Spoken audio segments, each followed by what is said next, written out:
નમસ્કાર મિત્રો, વિડીયોમાં તમારું સ્વાગત છે। ગુજરાતની પડે પડની ખબર હવે તમારી પાસે તો રાખવાની જોવો છો આજે જ અમારી યુટ્યુબ ચેનલને સબસ્ક્રાઇબ કરો। જી હા મિત્રો, અત્યારે હાલ મોટા અને મહત્વના સમાચાર સામે આવી રહ્યા છે। તો પ્રાંતિજ તાલુકાના માંજરા ગામે જૂથ અથડામણ થઈ હતી।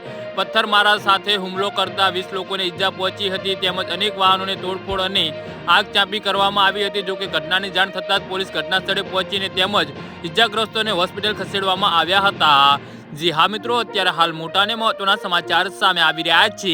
આ અંગે મળતી માહિતી પ્રમાણે ધાર્મિક કાર્યક્રમના આયોજનમાં વિવાદને લઈ બે જૂથને આમને સામને આવ્યા હતા।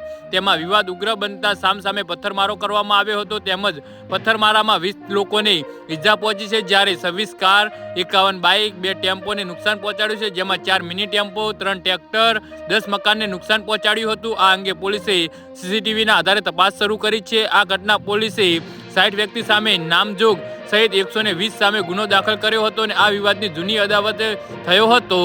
જી હા મિત્રો, તો આના વિશે તમારું શું કહેવું છે તો નીચે અમારી કમેન્ટ બોક્સમાં જરૂરથી જણાવજો અને અમારી યુટ્યુબ ચેનલને સબસ્ક્રાઇબ કરવાની ભૂલતા નહીં। વિડીયો પૂરો જોવા બદલ તમારો ખૂબ ખૂબ આભાર।